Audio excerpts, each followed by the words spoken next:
మన ప్రభును రక్షకుడైన యేసుక్రీస్తు నామములో మీ అందరికీ కూడా శుభములు కలుగును గాక. మనం ఆరాధించడానికి, మనం సేవించడానికి దేవాది దేవుడు మరొక రోజునిచ్చిన విధానాన్ని బట్టి దేవునికి మహిమ కలుగును గాక. లేఖన భాగాలు తెరిచి మార్కు సువార్త 4వ అధ్యాయము 40వ వచనము. అప్పుడు ఆయన, మీరెందుకు భయపడుచున్నారో, మీరింకనూ నమ్మిక లేకుండా ఉన్నారా అని వారితో చెప్పాను. Praise the lord. యేసు ప్రభుల వారు ఆయన శిష్యులు దోణిలో ప్రయాణమే వెళ్తా ఉంటున్నారు.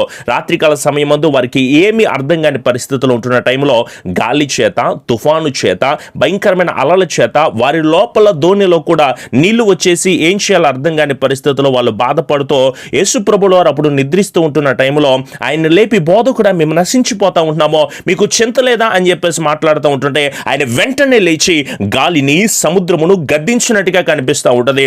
వెంటనే వారితో చెప్తా ఉంటున్నాడు, మీరెందుకు భయపడతా ఉంటున్నారో, మీకు ఇంకా నమ్మిక లేకుండా ఎందుకు జీవిస్తూ ఉంటున్నారు అని ఆయన మాట్లాడుతూ ఉంటున్నారో. వాక్యం ఇంటూ మిమ్మల్ని అయినా సరే నేను అదే గద్దింపుతో మాట్లాడుతున్నానో. దేవుడు మన పట్ల అనేకమైన అద్భుతాలు జరిగిస్తూ ఉంటున్నాడో. మనము క్రీస్తుని అంగీకరించామో, క్రీస్తు నడవడికను మనం కలిగి ఉంటున్నామో, ఆయనలో మనం జీవిస్తూ ఉంటున్నామో, ఆయనతో మనం మాట్లాడుతూ ఉంటున్నామో, ఆయనను మనం కలిగి ఉన్నామో. క్రీస్తు నందు ఉన్నవాడు నూతన సృష్టి అని, పాతవి గతించిపోతున్నాయి, సమస్తము కొత్తవవుతున్నాయి అని తెలియజేస్తూ ఉంటున్నా సరే, ఎన్నిసార్లు వాక్యము ద్వారా మాట్లాడుతున్నాం, ఎన్ని విషయాల ద్వారా వాక్యము ద్వారా గద్దిస్తూ ఉంటున్నా సరే, ఎన్ని మాటల ద్వారా దేవుడు మనల్ని దర్శిస్తూ ఉంటున్నా సరే, మనకు చింత పడుతూనే ఉంటున్నామో, మనమందరం బాధపడుతూనే ఉంటున్నాం, వేదన పడుతూనే ఉంటున్నామో. మీరెందుకు భయపడతా ఉంటున్నారు?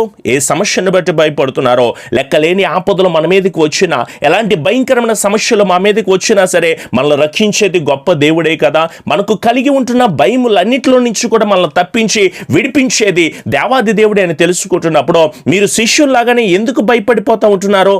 మన దేవుడు భయములన్నిటి నుంచి పూర్తి విడుదల కలుగు చేయగలిగిన సమర్థత కలిగిన దేవుడో.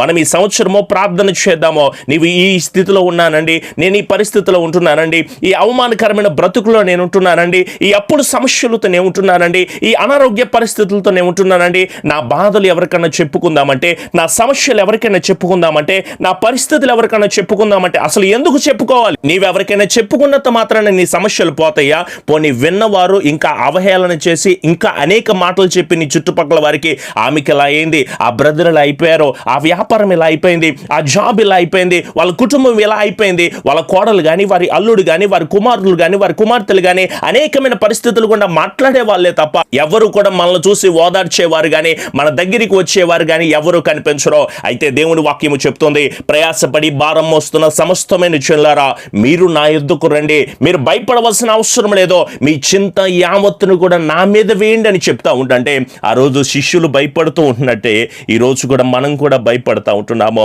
గత జీవితంలో దేవుడు అనేకమైన అద్భుతాలు చేశాడు కదండి, అనేకమైన ఆశ్చర్య కార్యాలు చేశాడు కదా, అనేకముగా మనల్ని నడిపిస్తూ ఉంటున్నాడు కదా. మరి మనం నమ్మిక లేకుండా ఎంతకాలం జీవిస్తూ ఉంటాం చెప్పండి? ఆ ఇశ్రాయేలీయులు కూడా అలాగే ఉంటున్నారు. ఎర్ర సముద్రమును 2 పాయలుగా చీల్చి ఆరిన నేల మీద నడిపించాడు. గుర్తులేదా మనకి? ఆకాశం నుంచి మన్నాను కురిపించి ఇశ్రాయేలీయులను పోషించాడు కదా. బండ నుంచి నీళ్లను పుట్టించి ఇశ్రాయేలీయుల దప్పిక తీర్చాడు కదా. స్తుతుల మీద ఆసీనుడై ఉన్న దేవునికి వాళ్ళు ఆరాధన చేస్తూ ఉంటే ఎరికో కోట గోడల సైతము కూల్చాడు కదా. నోవాహుని జలప్రళయం నుంచి తప్పించలేదా? బానిసగా అమ్మబడిన యోసేపుని హెచ్చించి ఆ దేశపు ప్రధానిగా మార్చలేదా? యెహోషువ ప్రార్థన చేస్తూ ఉన్నట్టే ఈరోజు నీవు నేను కలిసి ప్రార్థన చేస్తూ ఉన్నట్టే ప్రతి ఒక్క బానిస సంఖ్యల నుంచి మీరు పూర్తి విడుదల పొందుకొని నా దేవుడు మాట్లాడుతున్న శ్రేష్టమైన మాట వైపు గనక మీరు తిరిగి ఉంటే ఎందుకు నమ్మిక లేకుండా ఉంటున్నారో? మీ పట్ల ఎన్ని అద్భుతాలు జరిగించలేదో, నువ్వు మరణపై పరిస్థితుల్లో ఉంటే లేవనెత్తలేదా? నీవు సమస్యల్లో ఉండి ఆయనకు మొర్ర పెట్టుకుంటే నీకు సమాధానం ఇవ్వలేదా?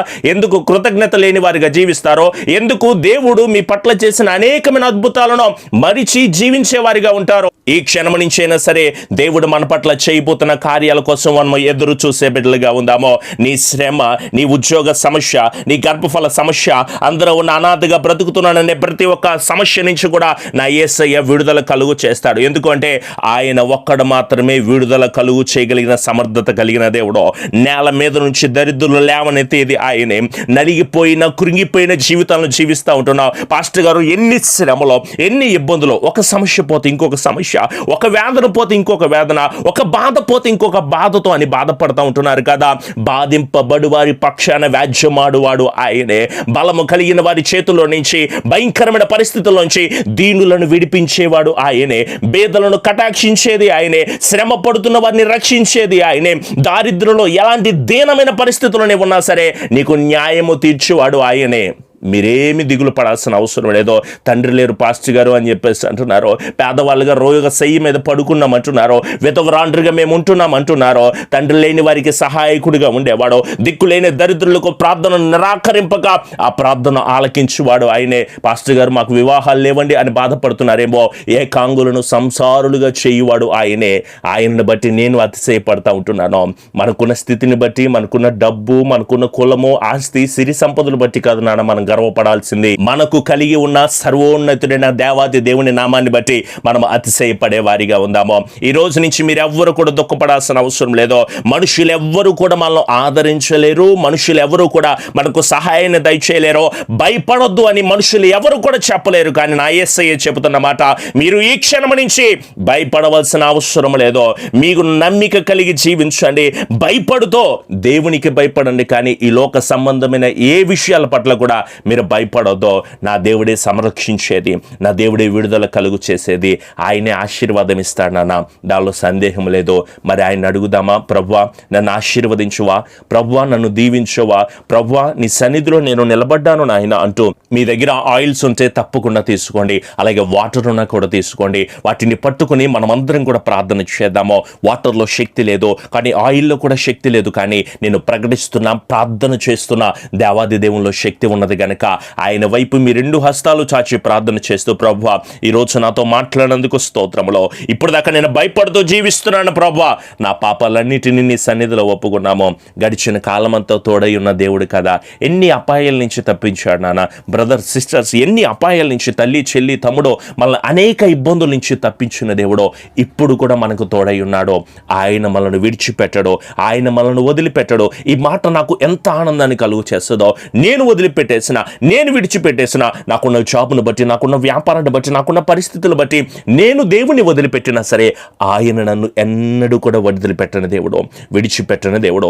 ఈ కరోనా సమయంలో కూడా దేశ విదేశాల్లో ఉంటున్న బిడ్డలందరినీ, మన ఆత్మీయమైన కుటుంబాలన్నింటినీ, ఇక్కడ వాక్యం వింటున్న, అలాగే లైవ్ ఆరాధనలో వాక్యం వింటున్న ప్రతి ఒక్కరిని కూడా దేవుడు తన సంరక్షించి, నడిపించి, స్థిరపరిచి, కృపదయ చేస్తున్న విధానాన్ని బట్టి దేవాది దేవునికి మహిమ కలుగును గాక.